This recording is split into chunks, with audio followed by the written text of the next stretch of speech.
Hello and welcome to a Smurp video, and today we are looking at Mighty Morphin issue 15 from Boom Studios, The Altarian War, and it is raging. And I've got to say, I really did enjoy this issue. It just seemed to fly really fast. So this is written by Ryan Parrott. Marco Renna is on the illustrations. Water, as always, is on the colors, assisted by Sharon. And Ed is there doing the letters, as he always does for Boom, because he is awesome.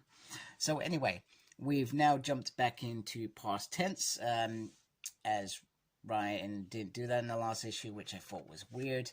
But he's done that in this issue to add some more context. So, first of all, they talk about the attack being on planets that they have currently visited and brought into the fold.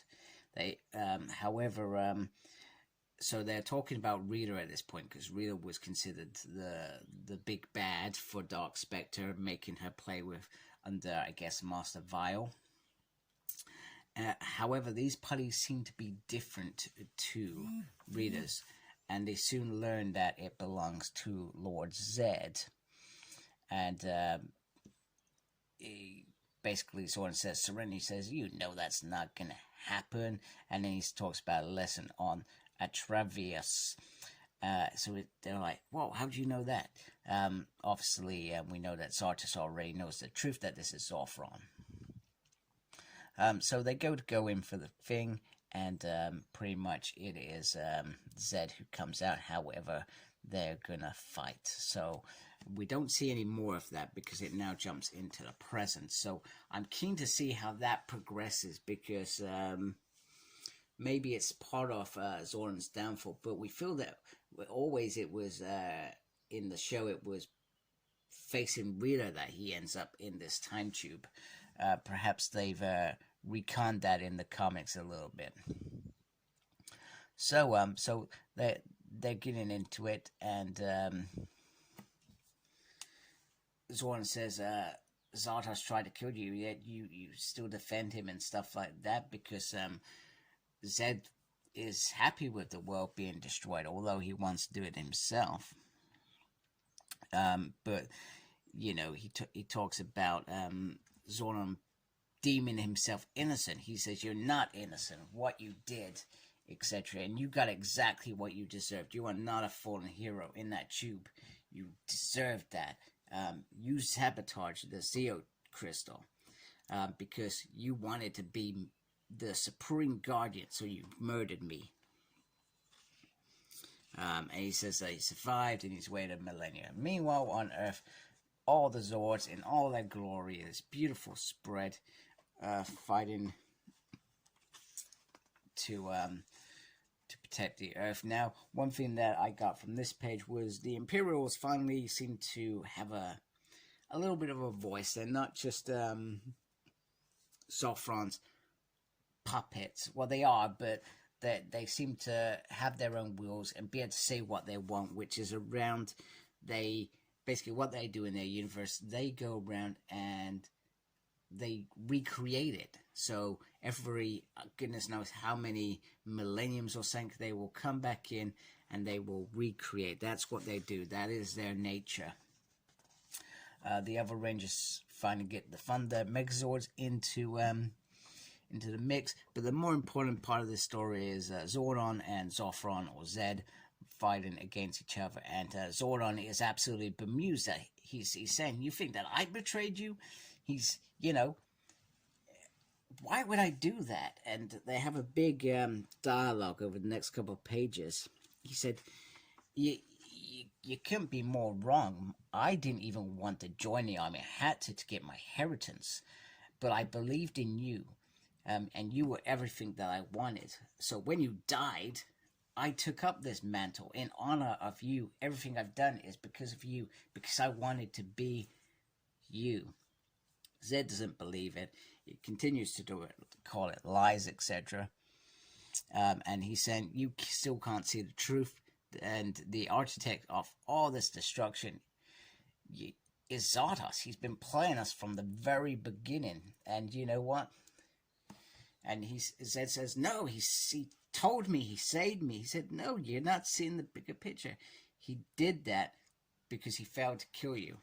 And what does Zartos do more? You're seeing it now. He creates monsters. He created you, Zed. You are the product of him, and perhaps not what he wanted, but it got probably some sort of goal of creating whatever he wanted from the Eltars in this battle. So these guys are still unsure about joining. However, he's saying he's just a soldier, nothing more. Zartos is not going to listen to him, no matter what. So they're conflicted, so they start fighting again, which is, once again, pretty fun. You got Squat having a little joke with that little dude, saying, hey, I've never fought somebody the same size as me. He's like, no, me neither. He gets called Spider Boy. He's got, well, I got some potions for spiders.